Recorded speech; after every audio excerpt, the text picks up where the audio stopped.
Bonjour, curieuse lettre des signaux faibles que la lettre 238 d'octobre 2024. Elle est sortie juste avant l'élection de Trump et pourtant j'avais déjà des éléments intéressants. Le signal faible 1, c'est Marcel Gauchet et Jean-Claude Kaufmann et La Liberté. Tous les deux sortent un livre le 10 octobre. L'un est un historien, Marcel Gauchet, il est bien connu. Et pour l'historien, la liberté s'exerce aujourd'hui sans condition. Elle serait l'état naturel de l'homme. Et pour le sociologue, il confirme avec l'exemple en Allemagne, qui vient d'être décidé pendant ce mois d'octobre, où la loi sur l'autodétermination du genre permet à chacun de décider s'il est homme ou femme. Donc on est là-dedans, sur ces deux philosophes, à constater cette liberté de l'homme. Et c'est l'autorité de Rousseau qui gagne. L'homme est né libre et partout, il est dans les fers. C'est un vrai sujet de philosophie, d'histoire, etc. Si l'homme était né sans les fers, serait-il libre pour autant? La question qu'on peut se poser, et c'est ce qui est l'élément fort de l'époque dans laquelle on vit aujourd'hui. Le deuxième signal faible, c'est l'émotion et la raison. L'émotion face à la raison.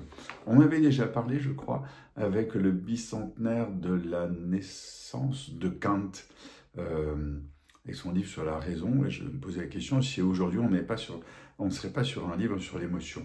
C'est exactement ça qui se passe. À cette soif de liberté qu'on a vue précédemment, qui est sans limite, et dont se font face à ce moment-là l'émotion et la raison.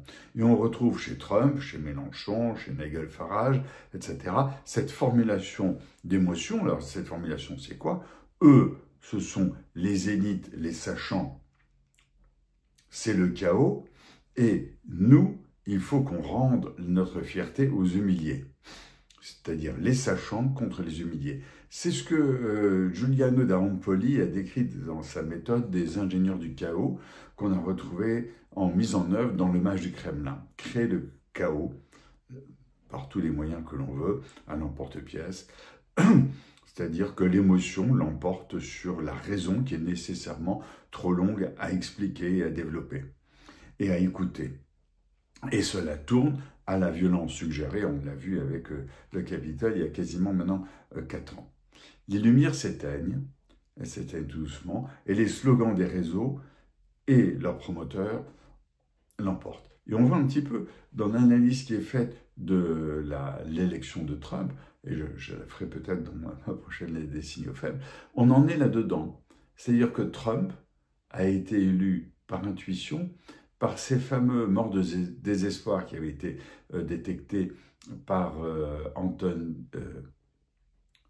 Angus Deaton en 2012, et qui étaient ces blancs de 45-55 ans qui se suicidaient plus aux États-Unis que les Noirs.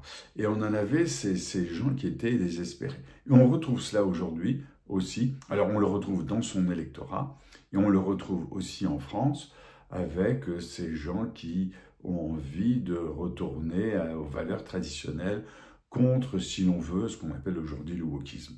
C'est un énorme débat qui se passe aujourd'hui et dont on ne sait pas encore qui va gagner, en tout cas avec l'élection de Trump. C'est cette tendance plus traditionnaliste qui l'emporte. Voilà, j'ai eu d'autres signaux. Un signal faible, c'est bien sûr, je sors toujours des mots anglais. Alors, l'innovation par les signaux faibles, maintenant, ça s'appelle la Edge Innovation. C'est l'innovation sur les bornes. C'est ce que je fais depuis plus de 20 ans. Travailler sur des signaux faibles plutôt haïssables que les signaux faibles souhaitables. Ce qui se passe depuis 4 ans montre qu'on est dans le haïssable plutôt que dans le signal, plus dans le haïssable que dans le possible, voilà. Signal faible 4, c'est Amazon qui est contre Temu et Shein dans une guerre impossible de prix, c'est-à-dire qu'Amazon va faire venir des canapés à 20 € pièce. Là, je pense qu'en fait, et on parle de Trump va mettre de l'ordre là-dedans parce que c'est juste impossible, c'est un gâchis, c'est une pollution que représentent Shein et Temu, alors Shine et Temu, enfin on appelle ça comme on veut, voilà. Et puis toujours dans cette même notion, l'aviation ne marche pas bien, l'automobile ne marche pas bien, on a vu la même chose au moment du Covid, et on se dit vite, vite, vite, il faut qu'on remette ça en place. Et pourtant, dans la COP 16 et la COP 29, qui a démarré il y a quelques jours, donc en novembre, à la COP 16, etc., on n'est pas en train de se dire, mais dans le fond, réfléchissons à un monde où, par nature, on pollue moins, sans que les privilégiés, qui 10 ou 20% de la population des 8 milliards de terriens, se privent de tout ce qu'ils consomment et tout ce qu'ils consument. La COP 16, d'ailleurs, conclut, puisqu'elle était fin octobre, sur quelque chose de très intéressant. Elle a conclu sur des certificats de biodiversité, c'est-à-dire des certificats nature, qui ne soient surtout pas semblables au crédit carbone. Crédit carbone, c'est je pollue, j'achète des arbres, et puis ça y est, j'ai fini. Non, le crédit biodiversité, c'est autre chose. Je pollue à tel endroit, c'est à tel endroit qu'il faut que je compense que j'ai pollué, avec la population autochtone ou avec ce qu'il y a d'autochtones. Et ça se fait localement, c'est pas un compte en banque. Les certificats biodiversité, ça va être peut-être compliqué, mais ça va se mettre en place. Alors voilà, dans tous ces signaux faibles que j'ai relevés, et puis mon signal faible 7, c'est Publicis Cocorico. C'était pas dans mes signaux faibles premium, puisque Publicis devient peut-être, en cette fin d'année, la première agence de publicité mondiale. Si on appelle ça encore une agence de publicité. Voilà, je repars en plongée. À bientôt.